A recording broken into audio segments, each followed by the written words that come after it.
Hello दोस्तों, आज की वीडियो में जानेंगे शेरशाह सूरी जब बिना एक भी सैनिक गवाए मुगलों को हराकर कैसे बने हिंदुस्तान के बादशाह। शेरशाह सूरी ने सड़कें भी बनवाई थी। आखिर कौन सी सड़कें बनवाई थी, इस पूरी जानकारी के लिए वीडियो के अंत तक जरूर बने रहें। चलो वीडियो शुरू करते हैं। शेरशाह सूरी की गिनती उन बादशाहों में होती है जिनके साथ इतिहास में कभी न्याय नहीं किया। शायद इसका कारण यह रहा हो कि उन्होंने सिर्फ 5 वर्षों तक भारत पर राज किया और उनकी मौत के 10 वर्षों के भीतर उनके वंश का शासन ही समाप्त हो गया था। शेरशाह सूरी का नाम फरीद था। उन्होंने मुगल सेना में काम किया था और बाबर के साथ 1528 में उनके चंदेरी के अभियान में भी गए थे। बाबर की सेना में रहते हुए भी उन्होंने हिंदुस्तान की गद्दी पर बैठने के ख्वाब देखने शुरू कर दिए थे। अपनी किताब तारीख-ए-शेरशाही में अब्बास रसवानी एक किस्सा बताते हैं। एक बार शेरशाह बाबर के साथ खाना खा रहे थे। उन्हें खाते हुए देख बाबर ने अपने खासम खास खलीफा से कहा, इसके तेवर देखो, मैं इसके माथे पर सुल्तान बनने की लकीरें देखता हूँ। इससे होशियार रहो और हो सके तो इसे हिरासत में ले लो। खलीफा ने बादशाह को सफाई दी कि शेरशाह में वो सब करने की क्षमता नहीं है जो आप उसके बारे में सोच रहे हो। बाद में शेरशाह बिहार के एक छोटे सरगना जलाल खां के दरबार में उपनेता के तौर पर काम करने लगे थे। बाबर की मौत के बाद उनका बेटा हुमायूं की चाहत बंगाल जीतने की थी, लेकिन बीच में शेरशाह सूरी का इलाका पड़ता था। हुमायूं ने उनसे लड़ाई करने का मन बनाया।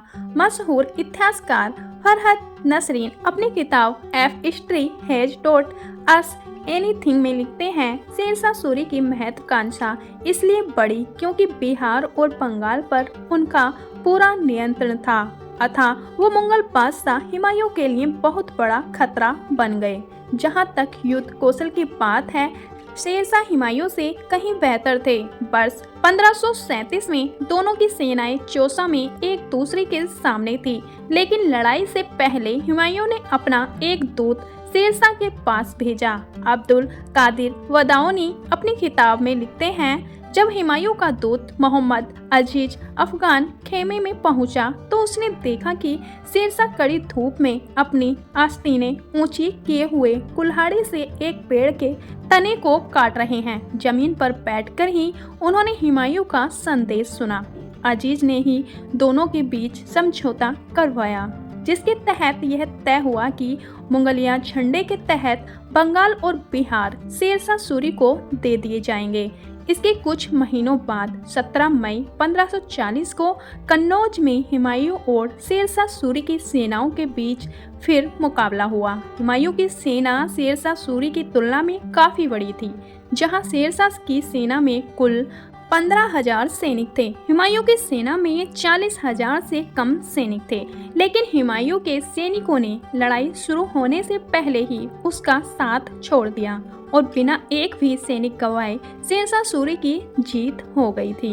जब हुमायूं वहां से भागने लगा तो शेरशाह ने उसका पीछा करने के लिए अपने राजपूत सलाहकार ब्रह्मदुत्य गौड़ को एक बड़े दस्ते के साथ लगाया। गौड़ को निर्देश थे कि वो हुमायूं से लड़ने के बजाय सिर्फ उसका पीछा करें। हुमायूं अपने बचे खुचे सैनिकों के साथ किसी तरह आगरा पहुंचा। आगरा पहुंचकर उसने अपनी बेगम दिलदार को लिया और अपने खजाने से कुछ धन लेकर मेवात के रास्ते लाहौर की तरफ रवाना हो गया। कुछ दिनों बाद शेरशाह भी आगरा पहुंच गए। उन्होंने अपने सलाहकार ब्रह्मदुत्य को आगरा वासियों पर जुल्म करने के लिए बहुत बड़ा लताड़ा। फिर उन्होंने ब्रह्मदुत्य और ख्वास खां दोनों को हुमायूं के पीछे लगा दिया। हुमायूं का पीछा करने का उद्देश्य उन्हें पकड़ना नहीं, बल्कि उन्हें हिंदुस्तान से खदेड़ देना था।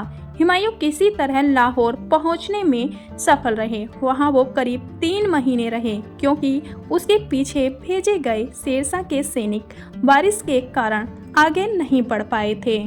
अक्टूबर 1540 के तीसरे हफ्ते में शेरशाह के सैनिकों ने सुल्तानपुर नदी पार की।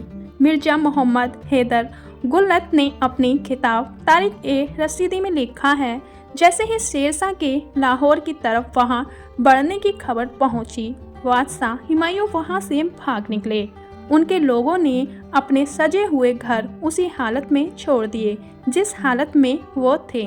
उन्होंने अपना सारा सामान वहीं छोड़ दिया, लेकिन जितना धन वो अपने साथ ले जा सकते थे वो ले गए। वो पहले कश्मीर जाना चाहते थे, लेकिन उनका कोई भी साथी वहां जाने के लिए तैयार नहीं था। रास्ते में खुशब के पास हुमायूं और उनके भाई कमरान के बीच झड़प हो गई और यहाँ से मुगल कारवां 2 हिस्सों में बट गया। हुमायूं के साथ बहुत कम सैनिक और उनकी पत्नियां थीं। जैसे ही हुमायूं ने हिंदुस्तान की सीमा पार की, उसका पीछा कर रहे ख्वास खां ने भी झेलम नदी के पश्चिमी किनारे से उसका पीछा करना छोड़ दिया।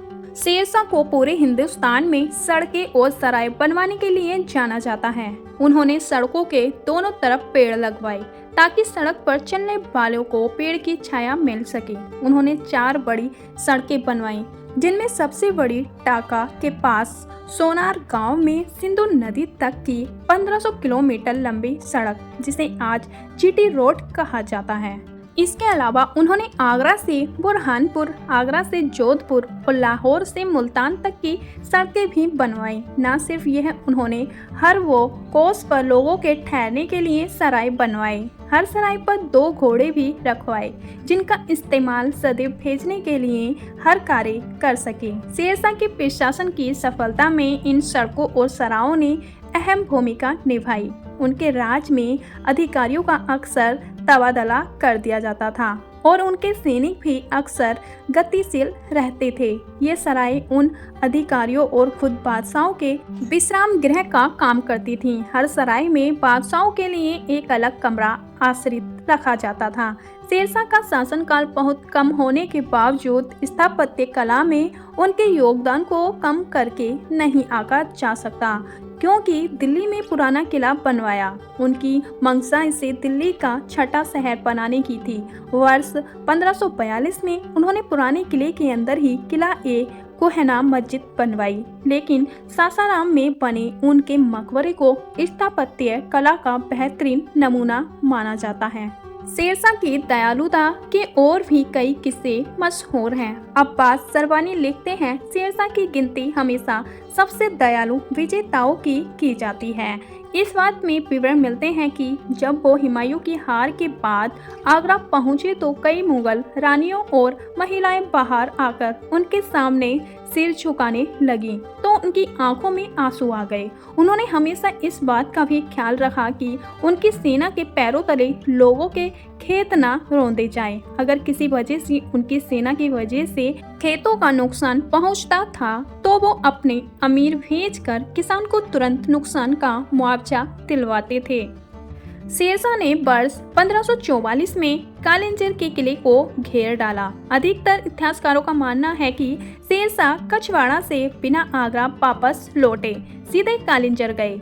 सलातीन ए अफगान ने लिखा है, शेरशाह के कालिंजर जाने का कारण वीर सिंह बुंदेला था, जिसे शेरशाह ने अपनी दरबार में तलब किया था, लेकिन उसने भागकर कालिंजर के राजा के यहाँ शरण ले ली थी और उसने शेरशाह को सौंपने से इनकार कर दिया था। कालिंजर का किला समुद्र की सतह से 1230 फीट की ऊंचाई पर बना हुआ था। शेरशाह ने किले को घेर कर सुरंगें और ऊंची मीनारें बनवाना शुरू कर दी। जब सारी तैयारी पूरी हो गई तो तय हुआ कि 22 मई 1545 को किले पर हमला बोला जाएगा। हमले में भाग लेने के लिए शेरशाह खुद आगे आ गए। जब दरिया खां बम लाए तो शेरशाह उस ऊंचे प्लेटफॉर्म से नीचे उतर आए जहां से वो तीर चला रहे थे और उस स्थान पर खड़े हो गए जहां बम रखे हुए थे।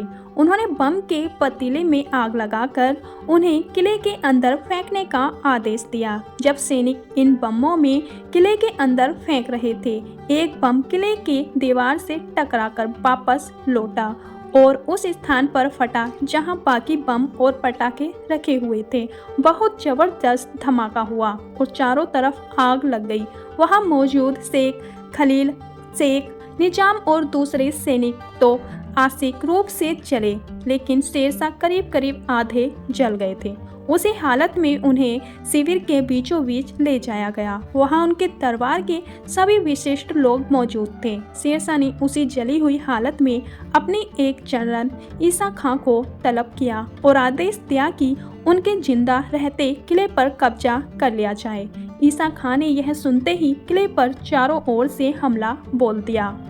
शेरशाह के सैनिक चींटियों और टिड्डियों की तरह किले पर टूट पड़े। जब भी शेरशाह को थोड़ा बहुत होश आता, वो चिल्लाकर अपने सैनिकों को किले पर कब्जा करने के लिए प्रोत्साहित करते। अगर कोई उन्हें देखने आता तो वो कहते, यहाँ अपना वक्त बर्बाद करने के बजाय लड़ने जाओ। उस समय मई का महीना था और वहाँ बहुत गर्मी हवा चल रही थी। शेरशाह के सैनिकों ने उनके शरीर पर चंदन का लेप और गुलाब जल का छिड़काव किया, लेकिन हर घंटे गर्मी बढ़ती ही गई और शेरशाह को कोई आराम नहीं मिला।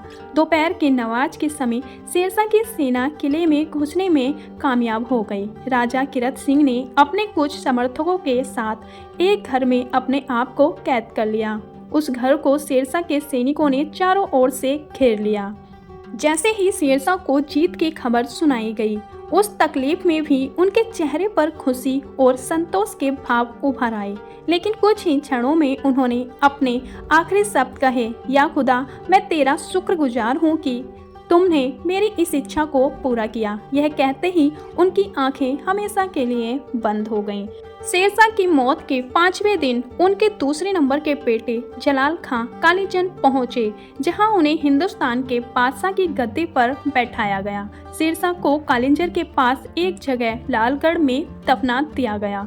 बाद में उनके पार्थिव शरीर को वहां से निकालकर सासाराम में शेरशाह के मकबरे में ले जाया गया। दोस्तों, आपको शेरशाह सूरी के इतिहास की जानकारी कैसी लगी, प्लीज कमेंट बॉक्स में जरूर बताना और ऐसी ही ऐतिहासिक वीडियो देखने के लिए हमारे चैनल को प्लीज सब्सक्राइब जरूर करना। जरूर मिलते हैं नेक्स्ट वीडियो में। जब तक के लिए अपना ख्याल रखना। धन्यवाद।